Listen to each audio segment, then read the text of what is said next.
Saturday, June 18th, 1983. Hua Hin, Gulf of Siam, Thailand. It was the first day off in a long time, and about 130 of us were trying to get a little rest and relaxation out by this pool at this very modern hotel that looks something like a very modern prison, something like the prisons people or private prisons people investing in here in the United States instead of hotels, something like a pleasure prison. A kind of place that, say if you were taking a trip to Bangkok and you took a side trip down to Hua Hin, you might come and stay at this hotel, but you probably wouldn't go off the grounds because of the high barbed wire fence around the hotel to keep you in and the bandits out. You probably wouldn't even go down to the Gulf of Siam because of the dogs, some of them rabid, that tend to intimidate you and drive you up against a wall until you learn to pick up a piece of seaweed, shake it in their face, and everything is hunky-dory. And it was the first day off in a long time, and the Thai waiters are running and smiling and bringing us more Kloster beer. Everyone is ordering the Kloster. No one is drinking the local beer, which is exported to the United States because they say it has formaldehyde in it. And the Thai waiters are running and jumping and smiling, and they can't get to us fast enough. And there's a saying that says the Thais are the nicest people money can buy. And it's not a silly smile. It's a deep smile because they have a philosophy, sanug. Sanug, loosely translated, means fun, pleasure. And they don't do anything it isn't sanug. And they ask you first. And if it isn't sanug, they won't touch it with a 10-foot pole. Also, another idea that may have to do with a rather radical Thai Buddhism, after they have the sanug, they don't have to suffer for it afterwards.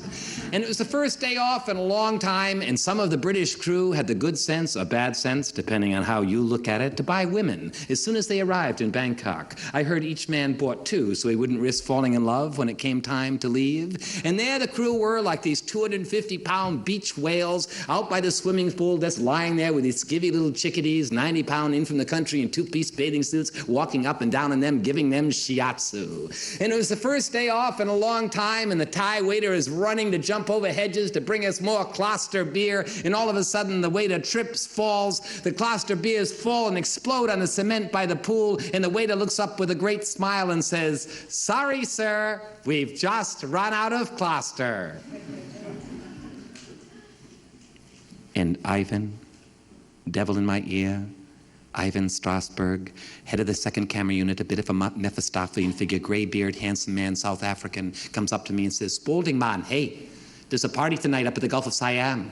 One of the workers' mothers got a summer house up there. Hey, could I borrow your toenail clippers, man?" "Sure. Come on over. And do you want to smoke a Thai stick? Hey, should I bring some marijuana, man? Hey." "Sure. Why not? I mean, it's a party. After all, I hadn't smoked any marijuana since I'd been..."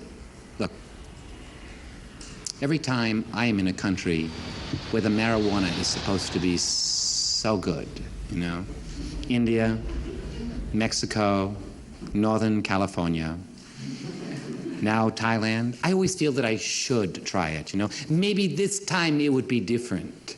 Maybe this time I would experience a sense of well-being, like everyone says they do, you know, a sense of rest and relaxation, be able to sleep even.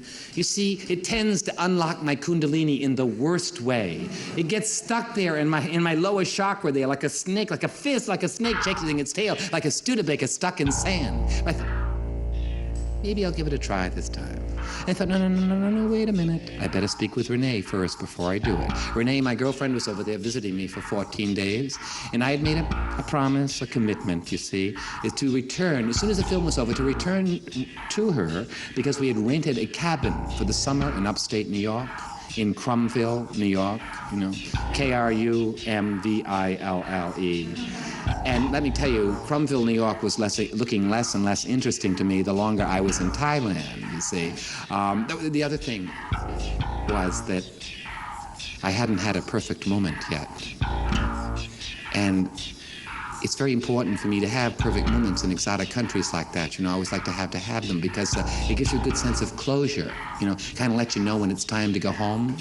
And you never know when you're going to have a perfect moment. I mean, they're best had alone, and you never know when you're going to have one.